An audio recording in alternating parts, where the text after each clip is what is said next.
औज़ुबिल्लाहिमिनश्शैतानिर्रजीम बिस्मिल्लाहिर्रहमानिर्रहीम। शुरू करती हूँ मैं अल्लाह के नाम से जो नहायत मेहरबान और रहम करने वाला है।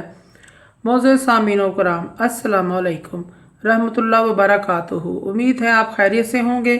अल्लाह पाक आपकी तमाम जायज़ हाजात को पूरा कर रहे। अल्लाह पाक आपकी मुश्किलात का हल फरमाएँ, आमीन।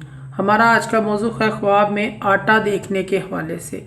इसकी मुख्तलिफ सूरतें हैं और मुख्तलिफ ताबीरें हैं जो इस वीडियो में बयान की जाएंगी। अगर आपने इस चैनल को लाइक और सब्सक्राइब नहीं किया तो कर दें, घंटी के बटन को भी दबा दें ताकि आपको आने वाली वीडियो का नोटिफिकेशन मिल सके।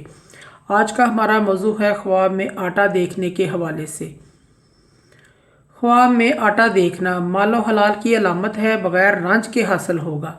ख्वाब में आटा बिकते हुए देखना, जिस शख्स को बेचते देखे वो दीन को दुनिया के इवज़ फरोख्त करेगा। ख्वाब में आटा जौ का देखना तरक्की दीन का बाइस होगा, नेक नाम होगा, गम दूर होंगे। ख्वाब में आटा छानना औरत से दोस्ती होगी, दुनिया के अंदर मशहूर होगा। ख्वाब में आटा उड़ते हुए देखना मालो हलाल हासिल होगा, काम में तरक्की होगी। ख्वाब में आटा गंदम का गूंदते हुए देखना दीन की दुरुस्तगी से ताबीर है और काम और कारोबार में नफ़ा होगा।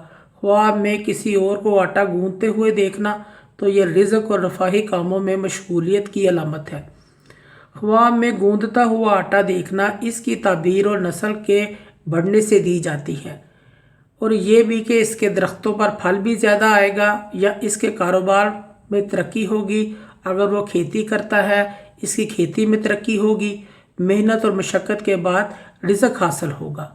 मुअज़्ज़ज़ सामीन कराम, अगर आपको हमारी ये वीडियो अच्छी लगी है तो इसे सदका जारिया समझकर ज़्यादा से ज़्यादा शेयर करें। अल्लाह पाक आपके हामी नासिर हों। जज़ाकल्लाह।